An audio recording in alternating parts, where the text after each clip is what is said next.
Police line में आयोजित press वार्ता में एसपी शैलेंद्र सिंह चौहान द्वारा अतुल ज्वेलर्स लूटकांड का खुलासा करते हुए लूट में शामिल बंटू गुर्जर निवासी मोरौली, धीरज गुर्जर और संदीप गुर्जर को गिरफ्तार कर उनके कब्जे से 6 लाख की नगद रकम बरामद की है। अधिकारियों ने बताया कि घटना की तत्काल बाद से ही पुलिस अपने काम में जुट गई थी और सीसीटीवी फुटेज के आधार पर बंटू गुर्जर और धीरज गुर्जर की पहचान कर ली गई थी और तभी से पुलिस उनकी तलाश में जुट गई। 6 निरीक्षक, 8 उप निरीक्षक, महिला उप निरीक्षक सहित 85 जवान कुल 105 अधिकारी कर्मचारी ने धौलपुर जिले के मोरोली गांव में कार्रवाई करते हुए एक एक घर की तलाशी ली और आरोपियों का सामान जब्त किया गया। इसके बाद धौलपुर पुलिस ने बंटू गुर्जर को गिरफ्तार कर लिया। 12 फरवरी को मुरैना पुलिस बंटू गुर्जर को प्रोटेक्शन वारंट पर मुरैना लाई और 5 दिन का पुलिस रिमांड लेकर पूछताछ की गई, जिसमें बंटू गुर्जर ने पूरी घटना स्वीकार करते हुए धीरज गुर्जर और संदीप गुर्जर जनकपुर के साथ घटना को अंजाम देना बताया। लूट की रकम में से बंटू एवं संदीप द्वारा 2,10,000 रुपए लिए गए और धीरज को 1,80,000 रुपए दिए गए, जो पुलिस द्वारा आरोपियों से बरामद किए गए हैं। इसके साथ ही पुलिस ने घटना में प्रयुक्त अपाचे मोटरसाइकिल राज 11-5133 एवं 2 कट्टे 3 राउंड जब्त किए हैं। पुलिस द्वारा 6 लाख की रकम बताई गई है, जबकि व्यापारी द्वारा 7 लाख रुपए लूटे जाने का मामला दर्ज कराया गया था। मुरैना से कैलाश चंद्र गौड़ की रिपोर्ट। जैसा आप सभी लोगों की जानकारी में है कि 5 तारीख को शाम में करीब 6:45 बजे के आसपास, 7 बजे के आसपास जो हमारा सराफा बाजार है वहाँ पे एक व्यापारी थे। उनके द्वारा बताया गया कि एक घटनाक्रम उनके साथ घटित हुआ था, जिसमें 3 लोग एक मोटरसाइकिल पे आए और उन्होंने कट्टा अड़ाकर जो उनके दुकान में जो कैश रखा हुआ था उसको वो लूट कर वहाँ से मौके से फरार हो गए। जैसे ही पुलिस को सूचना मिली, पुलिस तत्काल मौके पर पहुंची और पूरे घटनास्थल का हम लोगों के द्वारा अवलोकन किया गया। उसके बाद तत्काल पुलिस ने मामले को गंभीरता से लेते हुए हमारी पूरी टीम इसमें लगी। इसमें हम लोगों ने घटनास्थल के आसपास के और जो दुकान जहाँ पे घटना हुई थी वहाँ के आसपास की कई गलियों के, इसके अलावा शहर के करीब 150 से ऊपर कैमरे हम लोगों ने उसमें खंगाले।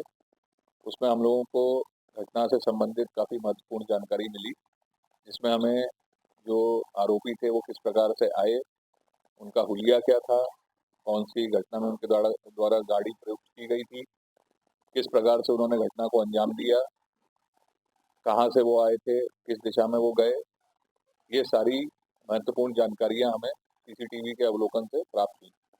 इसके उपरांत जो उनका हुलिया था उसके आधार पर हमने अपनी टीमों को सक्रिय किया। हमारी टीम में जो थाना प्रभारी कोतवाली के साथ साथ थाना प्रभारी नूराबाद, थाना प्रभारी बामोर, थाना प्रभारी देवगढ़, थाना प्रभारी दिमनी, इसके साथ साथ अन्य जो हमारे विभिन्न थाना अंतर्गत जो है हमारे अधिकारी कर्मचारी थे, सिपाही थे, उन सभी को हम लोगों ने वो सर्कुलेट किया। उसके उपरांत हम लोगों को जानकारी प्राप्त हुई और उसके बेसिस पे हम लोगों ने जो मेन आरोपी हैं उनको आइडेंटिफाई करने में हम लोग सफल हुए। उसके बेसिस पर पुलिस के द्वारा जो धौलपुर में आप सभी लोगों की जानकारी में है, मोरोली जो एक काफ़ी कुख्यात गांव है, वहाँ पे और नगर करके जो गांव है वहाँ पे हम लोगों ने अपनी पूरी फोर्स के साथ, जिसमें करीब 100 से ऊपर हमारे पुलिसकर्मी थे और काफ़ी गाड़ियाँ और सब था हमारा, उसके साथ हम लोगों ने दबिश दी। इसमें मैं आप लोगों को बताना चाहूँगा कि जैसा आप सभी की जानकारी में है कि ये गाँव जो है वो नदी के किनारे है। उसमें हम लोगों ने स्ट्रैटेजी के तहत एक टीम जो है हम लोगों ने वहाँ से भी भेजी थी और एक टीम हम लोगों ने अपनी नदी की तरफ से भी भेजी थी कि अगर ये वहाँ से निकलने का प्रयास करते हैं तो उसमें फिर इनको हम लोग घेर के पकड़ सकें। हमारे द्वारा प्रयास किया गया, किंतु जब तक पुलिस की टीम अंदर तक पहुँचती, क्योंकि गाँव की गलियाँ सकरी थी और सारी स्थिति थी, तो जो आरोपी थे वो मौके पे फरार हो गए, मौके से वहाँ से निकल गए। किंतु पुलिस के दबाव के चलते और अन्य कारणों से उनके द्वारा जो धौलपुर पुलिस है उसने मुख्य आरोपी को फिर एक दिन बाद जो है उसकी गिरफ्तारी की अन्य मामले में।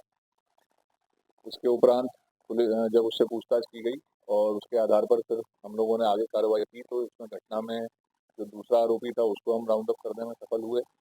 उससे भी हम लोगों ने इस घटना के संबंध में तस्दीक की। इसके उपरांत हम लोग जो तीसरा आरोपी है उसको भी हम लोग गिरफ्तार करने में सफल हुए। तीनों आरोपी में से जो 2 मेन आरोपी थे, जो एक धौलपुर में गिरफ्तार हुआ है, जो एक अभी हमारे यहाँ गिरफ्तार हुआ है, बहुत ही शातिर बदमाश हैं। इनके पूर्व में भी कई अपराध हैं। यहाँ पे भी, राजस्थान में भी कई गंभीर वारदातों को इन्होंने पूर्व में अंजाम दिया है।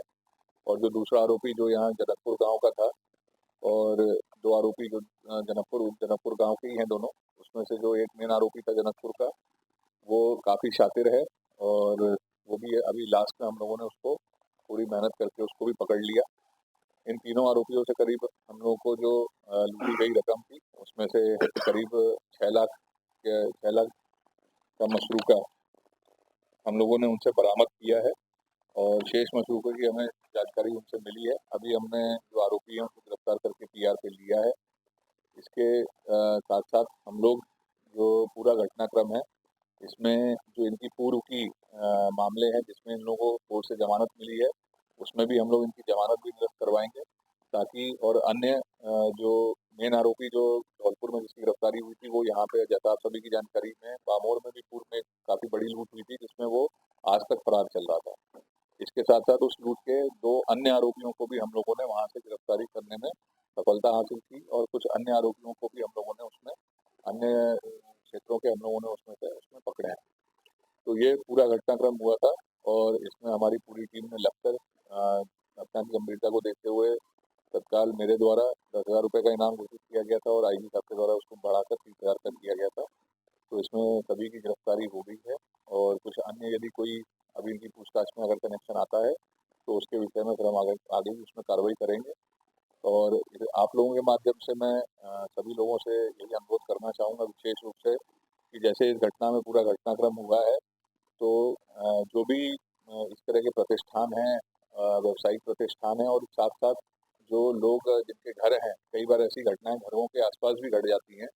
तो मेरा सभी से निवेदन है कि जिस प्रकार इस घटना में पुलिस को सीसीटीवी के माध्यम से और अन्य तरीकों से जो सफलता प्राप्त हुई, और भी इसके उदाहरण हैं कि अन्य जगहों पर भी ऐसी होता है। तो मेरा सभी से अनुरोध है कि आप लोग भी अपनी सुरक्षा का ध्यान रखते हुए अधिक से अधिक अपने घरों में, प्रतिष्ठानों में सीसीटीवी कैमरे लगाएं, और सुनिश्चित करें कि उनका एक एंगल जो है वो रोड की तरफ रहे, ताकि जिसमें अगर यदि इस प्रकार की घटना घटित होती है तो उसको पकड़ने में भी हमें सफलता मिले, और अदरवाइज भी सिक्योरिटी कैमरा लगे होने से अपराधी भी उससे भय खाते हैं और अपराध करने से पीछे हटते हैं।